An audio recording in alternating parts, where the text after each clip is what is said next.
today we're going to be talking about the day in the life of a trainer. We're very lucky to have Annie. And why don't you tell us a little bit more about your background, and then I'll ask you some questions to learn more and help, most importantly, students with the process of training. Okay. I got into, well, I guess I've always had a passion for fitness. I hate to use that word, but it's so cliche. But got into strength training when I was about 15 years old. My mom, in trying to keep me out of trouble, said, "You're going to do something physically active," and wasn't really too interested in any sports at the time, but I was very interested in getting into the gym, and I saw, what female bodybuilders at the time were doing, and that very much interested me. So she got me a trainer at the ripe young age of 15, and I kind of fell in love with it after that.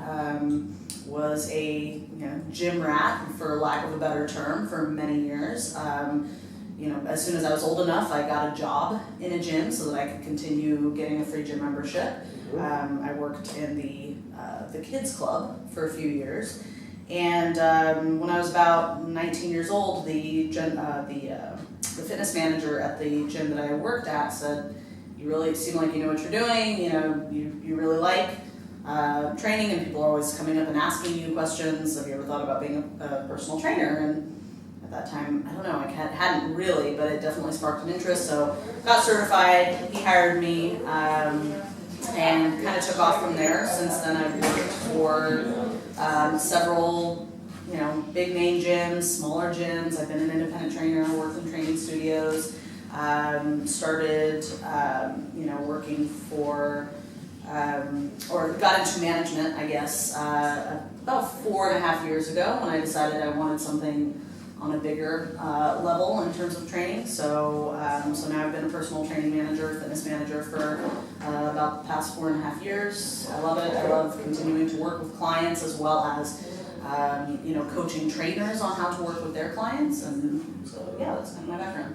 Okay, that's great. So they get hired, they go through the interview process, and then you're like their mentor now. And so is that kind of how it is, or you kind of give them direction, or what does a day in the life look like for you? And then we'll talk about like the day in the life that you expect and you also see in a trainer. I definitely, as a training manager, I'm a mentor, I'm a coach to the trainers. But I also like to empower all of the trainers to be mentors and coaches for each other. So it doesn't all rest on my shoulders, which is kind of nice. But the day in the life of me as a manager is what you want to know? Yeah, more so a manager, because one of the things I'm trying to bridge, a lot of times when I talk with trainers, I always challenge them. It's like, do you even know what the life is of your manager? Do you know what they're going through? And a lot of times they just think like, oh no, I never thought of it like that. So instead of getting disgruntled or worried about only you, why don't you think about other people and what they're going through? And so I think it sheds a little light knowing on a daily basis what your responsibilities are, and then we'll talk about the expectations that you have for new trainers. Okay. My primary responsibility is education within the club, making sure that all of the trainers that we bring on, all of the newer trainers, understand what is expected of them in terms of, assessing the clients, writing programs for the clients, how to interact with members out on the floor. So I am constantly looking for outside educational opportunities to bring into the club, books and articles. I'm just always looking for ways to further the knowledge of my team. That's the most important part and what I enjoy doing the most. All of the little, nuances of the job, I guess, would be taking care of the members when they initially join the gym. So we want to make sure that they get matched up with the trainer to do their complimentary sessions, their orientation, if you will, to the gym, to make sure that they feel comfortable coming into the gym environment, that they know how to utilize all of the equipment, how to be safe in form and technique when, and the beginning parts, I guess, of how to start putting together their program. And so that's kind of what the trainers are showing them how to do. New member follow-up, reaching out to them, saying, hey, welcome to the gym, let's get you set up with the most appropriate trainer. Then, handing out or making those matches, or they don't get back to me, handing those out to the trainers who then kind of pick up where I left off and continue trying to get them in for those 2 complimentary sessions. When do you usually get to the gym? When do I usually get to the gym? Between 6 and 7 a.m. And you leave around 6 and 7 p.m. Okay, and you're not getting paid for those 12 hours, all right? I mean, I'm a salaried employee, Okay, so yeah. And so, great. So then you have your day that you have, and you have all these responsibilities. And right now you guys have 21 trainers that you're overseeing? 31. 31, sorry, my fault, 31. So that's a lot of responsibility. Yeah. And so a new one comes in, and you guys, they have to take you through like an Equifit and make sure they can do the FMS. And is it like a pass-fail, so they get the green light, now they can start taking on assessments, and then do you check up with them after they do the assessment, or? There's constant follow-up. Okay. I feel like I'm always having to like hunt people down and follow up with things. It's really nice when a trainer takes the initiative and is always one step ahead and just reaches out to me, hey, I did this today, and this is how this went. That unfortunately doesn't happen as often as I would like, but it is always very appreciated when we get somebody who shows that kind of initiative. And in school I talk about that a lot. I say, think about your manager or someone who you are reporting to, and how could you make their life easier? I was in a position similar to yours, and I'd have people come up and say, I want more clients. It's like, great, I want $1 million. Right. What's your plan? Exactly. Yeah. So instead of saying I want, think of it more along the lines of, hey, Chris, hey, Annie, this is what I wanted to do. Here's my presentation. Here's what it is. Here's A, B, C, and D. What are your thoughts? How can we get this going? Give me some feedback. Yeah. That'll probably make your life a lot easier. Absolutely. Like I said, I want you to come to me with a plan. Absolutely. We're going to help you get more clients, but what's your plan? Okay. What are you willing to do in order to get there? So along those lines, what are some other things that trainers could do on a daily basis to make your life easier, which will essentially make their life easier? Everyone's happy. So like when you look at some of the, like you're saying, those nuances, what are things that you see on a daily basis that, I know it happens, it just gets under your skin and you have a couple of trainers and you're like, yeah, teamwork is huge. I mean, we are all working. I mean, it's great to work on things on an individual basis, but we're all, we're stronger as a team, and we're all trying to work towards a common goal. So I think I really try and empower the trainers to utilize each other as much as possible, so that they're not always coming to me for things, which I don't mind, but I think that I will be the first to admit that even as the manager of my team, I am not the smartest trainer on the team. We have some amazing, talented minds on our team, and so and I do try and pull from them a lot too when I need help. So yeah, I think utilizing the team, being open for coaching, and really, once again, taking the initiative to seek out those opportunities and not always rely on me. What should I do? Like, you come to me with a couple of ideas and let's brainstorm. Okay. So imagine I had some insider information. I know you, I'm going to go start working at Equinox, and I come to you and say, what are 3 recommendations that you can give me to basically start out with a running pace, where I'm going to be hitting the floor, I'm going to be impressing people in a good way, but also not making mistakes that maybe a lot of beginning trainers do? What would be some of those suggestions to be, moving up the ladder and, making sure you're constantly helping people always, but to be growing and, moving up there to where eventually a lot of trainers want to be, whether that's a 3+, or even getting to managerial stuff? Right. I think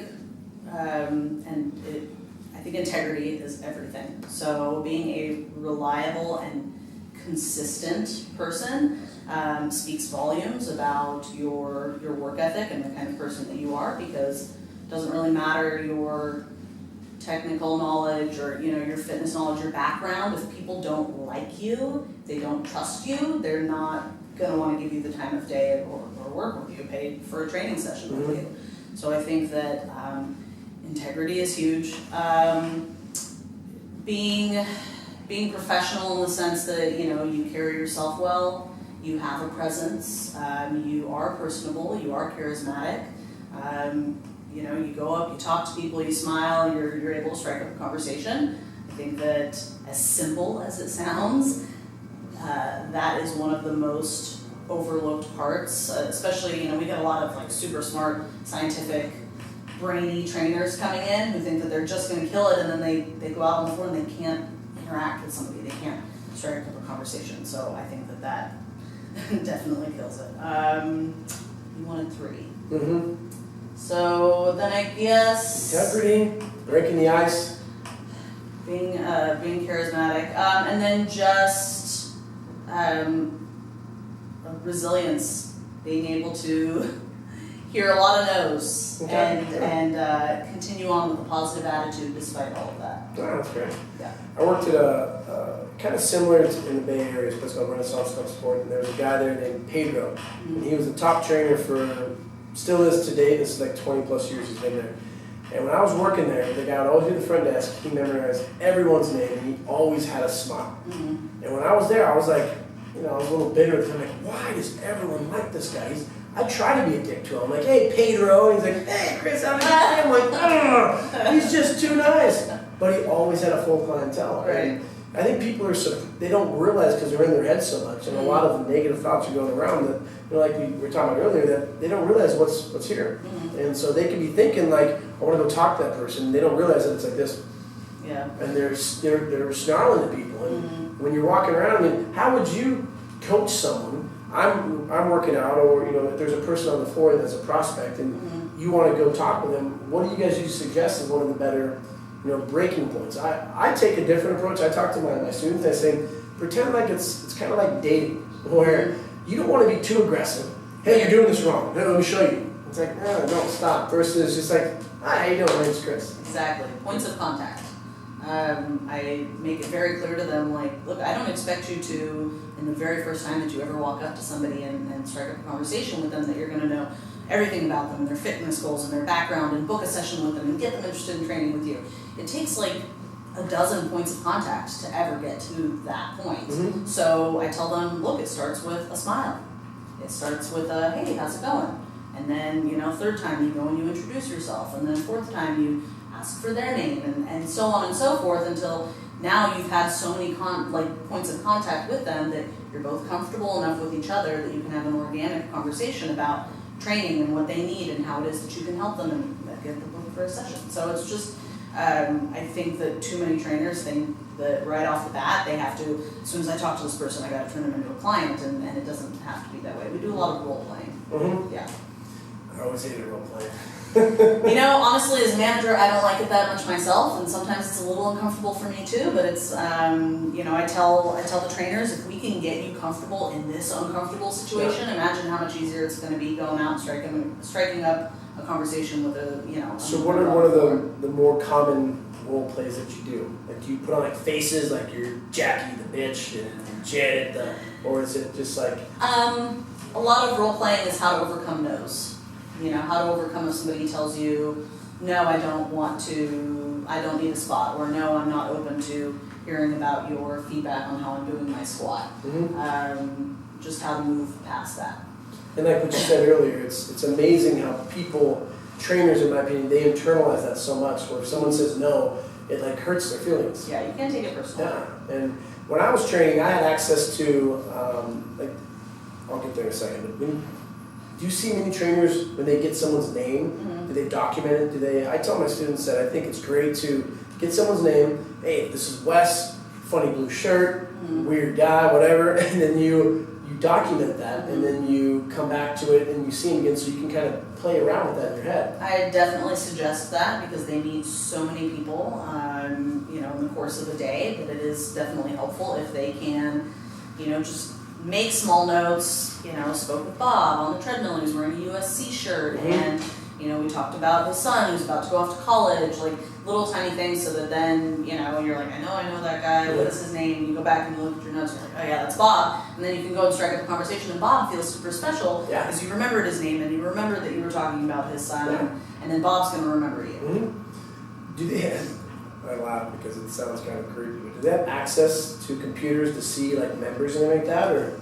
Yes. Yeah. We do have a way of nicely stalking members. I'm a great stalker. And so Yeah. when people come in, I would go look at the times and they check in, and I would take note of that. Hey, this guy checks in at this time, and I'll make sure I'm always there. And it's almost like those, I know he's gonna be here at 4 o'clock, then around here, I'll be there too. Like, hey, Bob, how's it going? Yeah, how's the workout? USC, they suck, And it's like, it's so true with those points of contact. And when I started training, I was stubborn, and I was a little shit, and I didn't want to listen to anyone. And I wish if I could go back now, I'd say, obviously show up. That's the most important thing. You gotta be there early. But just to go out there and to smile and help people and genuinely try to help them and not come at people as if you're attacking them, but just try to get to know people. Because people want to be part of a community. That's what it is. And inside, they can look like they're upset and mad, but inside their head, they want help. They want someone to reach out to them. And if you're just nice, and if someone doesn't want your help, doesn't mean just because you can't train, you can't be nice to them. Right. And so I got a lot of clients from here. My specialty, where I would always go, I'd go to the biggest guy in the gym. This is how I stalk myself. And I'd go up to him and I'd say, can you do me a favor and like put a shirt on? Because you're making everyone look bad. You're just too big. And you know, guys with big egos, they're just, that's Chris, have a good one. It's just simple, and then it kind of resonated. Next time I saw him, hey, how's it going? Like, you find those referred to as mavens in the industry, like the mayors of the gym who are constantly there, and if you make them feel good, they'll start kind of talking about you. Absolutely. I tell the trainers that they should seek to know everybody's name, regardless of whether or not they think that person will ever train. You'll hear I hear senior trainers telling the newer trainers, like, don't even bother going up and talking to that guy, he's never going to buy training. And I tell them that's incorrect, first of all, because you should seek to be, you say mayor, and it's funny because I say, like, you should seek to be the mayor of the floor. Like, when you are out there, when you are on your floor shift, you should be, like, everybody should know your name, you should know everybody's name, you should be shaking hands and kissing babies, because even if, going back to Bob, even if Bob doesn't end up buying training from you, first of all, you might know somebody who would, who does need a trainer. But secondly, when other people see you talking to Bob and interacting with Bob, they will be more open to seek you out if they need something. As opposed to the trainer who's always, sitting in the corner, hands crossed over their chest, doesn't really look like they're doing too much. Like, you need to stay busy. Yeah. Are there any, like, for sure knows things that trainers can't do? Like, are you guys okay with them taking classes? Yes, we do have like prime time hours when it's really, really busy in the gym. Members get priority, and so trainers, until they are high producing trainers, are not allowed to train during those times. I was chatting, I kind of know a lot of the trainers over there. I've kind of befriended a lot of them. I was talking to one of them about clients and what his approach is, and I'm like, dude, you're a big dude. Why don't you take classes? And he's like, bro, I'm not taking classes. I'm like, how many people are in those classes? He's like, it's all chicks. I'm like, what are your clients? He's like, they're all good. Oh, I didn't even think about it like that. I'm like, you gotta think of it as, it's kind of sexy for a girl to see like a big ass dude and they're taking a yoga class. You're kind of like, oh, I like eye candy too. And then you're there, why not go to the instructor and be like, hey, right before, just say, hey, Chris the trainer's in here, just wave to everyone. We definitely encourage them to take classes because, it's, I think, nearly 60% or maybe even more, of the people that check into the gym every day never walk out on the floor. Yeah. They only go to classes. They just run upstairs, get right in there. So that is a very, untapped market. If you are never getting into those classes, or even, I tell them if you can't get into the classes, hang out at the beginning of class, or when people are waiting to get into the class, when people are coming out of the class, and engage them. How was the class? And did you feel like you needed to work on something after taking it? Does anything hurt? You want to stretch? So, because a lot of those people do need individual specific attention that they aren't getting in the classes. I mean, group fitness is great. I'm not knocking group fitness at all, but most people in those classes could definitely benefit from some one-on-one training. Yeah. Big time. I see it. It's just those classes are packed, and it's a huge opportunity. Do you see any other opportunities, such as like the classes where maybe trainers, maybe like an untapped resource, whether or just like ways that you wish people were doing more to get more clientele, rather than prospecting or anything creative? Just kind of throwing it out there. Creative. I mean, a lot of times we have had trainers come to us wanting to do special events, which are in and of themselves could be kind of considered like group fitness, where you're trying to get the attention of, a group of people around one specific thing, you know, so whether it is, you know, metabolic training, using ropes and sleds and tires, and then creating an event around that so that they can just get themselves in front of a larger audience. So we do offer, you know, special events to the trainers. We do give them that opportunity. Also, too, something that's been really helpful for the trainers where they feel less salesy is chatting up people during their own workouts. Mm-hmm. You know, I tell the trainers, the new trainers especially, like if you are trying to build a business, you should be in the gym all the time. Mm-hmm. All the time, even when you're not on the clock, even when you're not, you know, doing special events or on floor shifts. You should be during your own workouts trying to chat people up, or even just walking around and, you know, being the face of the gym. Next time you have a meeting, I would suggest to tell the guys, the gold mine, steamer. Go in there. You don't understand how many people I've talked to in there, and you're sitting in there and say, hey, it's kind of awkward. You know, somebody's next to naked dudes, but it's like, how's the workout, man? And it's kind of cool because you can't see them. Yeah, no, well, yeah, I suppose that would be nice, because I have had several, especially male trainers. I don't know that it happens too much in the ladies' locker room, but I've had many male trainers tell me that guys approach them in the men's locker room all the time. And they're like, it's kind of weird, and you have to like avert your gaze, but they're like, I've booked so many Equifits or, you know, complimentary sessions in the men's locker room. It's just weird when do they what go, you gotta do. It's just weird when they go for the handshake. Yeah, I'll see you at 3. Yes, you're like, right, yeah. oh shit, I gotta shake the hand. Yeah, not so much in the ladies' locker room. I don't know, it's gotta be a guy thing. Okay. Yeah. Well, that's great input. The last little thing I just wanted to, you know, I think would be good guidance for new trainers is, so they've been hired, they've gone through they passed your FMS test and they're ready to take assessments now. They're starting the life of the trainer now, so they don't have any clients. How many floor hours are they going to expect a week? They start off with minimum of 5 3-hour floor shifts per week. 15 hours per week, and that's the time where they need to get out there, prospect, clean up, and just, you know, you guys have your OCD-ness that you have to have, where things need to be where it is, and you got to go get opportunities. And if it takes 12 contacts, that you're saying maybe on average to maybe get that, you're probably going to suggest being there more. You can't technically say you need to be here 50 hours a week, but it's the more you're here, probably the better, right? So initially, I do give them a time frame, but for newer trainers, I also allow them to clock in, get paid for training other employees. Okay. One of the ways that a lot of the members choose their trainers by seeing them train. So until they have clients, how are they going to do that? So I do allow them to clock in a certain number of hours per week to train other employees so that the members can see their style and what kind of a trainer they are, and their communication and their interaction with a client. They also do a lot of, I recruit the senior trainers to do a lot of mentoring, so they shadow senior trainers' sessions. They're meeting with their senior trainer a lot to get out on the floor and do hands-on stuff, whether it's role playing or, you know, actually going through certain exercises that maybe they're unclear about, or that they saw somebody doing and they want to be shown. So I do try and provide other opportunities for them to be seen and get that exposure, and not only interact and engage with the membership base, but also with the staff, going back to teamwork being really important. Because you want them to be successful at the end of the day. Yeah. And so what about, I know in the training industry there's a huge, it's just known that there is a high turnover rate. And I'm sure we have our ideas why, but what do you think one of those reasons are that you see a lot of trainers leave, whether if it's in that 90-day discrepancy period or within 6 months? What do you think one of those main reasons is? Well, I think there's a couple. One is expectation. We get a lot of, this isn't what I thought it was going to be, even though I feel like we do a pretty good job explaining that, but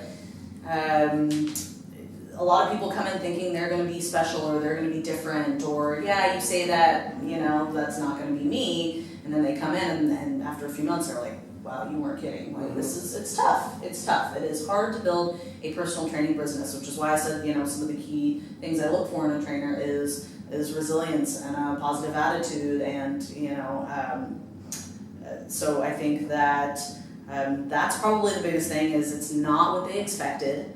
But also too, sometimes, and this is something that we tell them that they need to be aware of as well, your paycheck is not going to be that great for the first several months until you build that business. And some people just can't, they don't have, anything extra saved up, and we get a lot of trainers that come to us a few months in and they're just like, I can't afford to work here anymore. I love working here, I want to keep working here, but I can't afford it. Mm-hmm. I have to start making more money, and so they have to go elsewhere. Yep, I'm writing an ebook right now. It's one of the questions that I think is kind of like a joke. Where I look back at my first paycheck, I remember it was $373. Mm-hmm. I made more when I was working at Chuck E. Cheese. Mm-hmm. You have to be, and I don't think it's just with training. I think it's just in life. Building a business. You got to be resilient. You got to show up. You got to be persistent. Have that positive attitude. Mm-hmm. And it's so easy to get down. And it's great that you're trying to reinforce the cohesiveness with the team. So one last question for like a new trainer.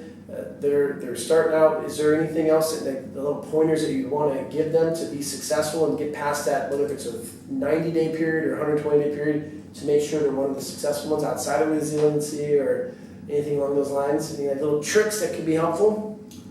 Tricks, huh?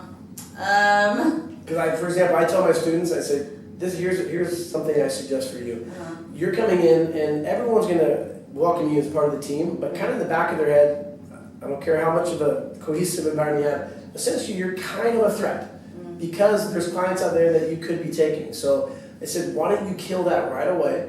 Go up and ask your managers who the top tier trainers, who's producing the most, and go up to them and say, hey, I want to train with you. What are your hourly rates? 160? Great. Here's $160 cash. Take me through a workout. And learn from them. The amount of respect that you would get from that, because most of the time they're going to go up there and say, hey, can you take me through a workout? I want to learn from you, blah, blah, blah. It's me. And you have this expert trainer who's like, yeah, I want to be helpful, but shit, I just trained 50 hours this week. And I think the amount of respect that you would get, have you ever had that happen at the gym yet? We have, yes, Okay. and we do encourage that they integrate themselves with the team as much as possible, so that the senior trainers, the senior trainers, as much as, what you're saying makes sense, like a little bit of a threat taking clients away, but, if there are weak links in the team, it makes us all look bad. Mm-hmm. So the senior trainers have an invested interest in having really good ramping trainers that are trying to build their business, who are knowledgeable and carry themselves well and who are very professional, because if they're not, it makes everybody else look bad. Yeah. So I tell the newer trainers, like, you really need to integrate yourself with the team, but you have to take that initiative. The senior trainers want to know that you're serious about this, because they're not going to want to invest a whole lot of their time in building you up if they don't see that you're really serious. So yes, integrating themselves with the team, but then also communication. Communication is huge, and it seems so simple, and yet all of the time, we speak with the newer trainers, and we have to pull these things out of them, their struggles and what they're having a hard time with. We have to pull it out of them, and sometimes it's the simplest things. We're like, why didn't you come and tell us that you were having this issue? Yeah, I don't know. And I'm like, and then we fix it, and boom, they're good. And they're like, I don't know why I didn't tell you sooner. So communication is huge, such an overlooked part of it, and seemingly simple, but apparently not so much. Well, there you have it. This is Annie from Equinox, and she's the PT manager over there. And now you guys have no excuse not to be awesome. So thank you very much, Awesome. and we'll see you until next time.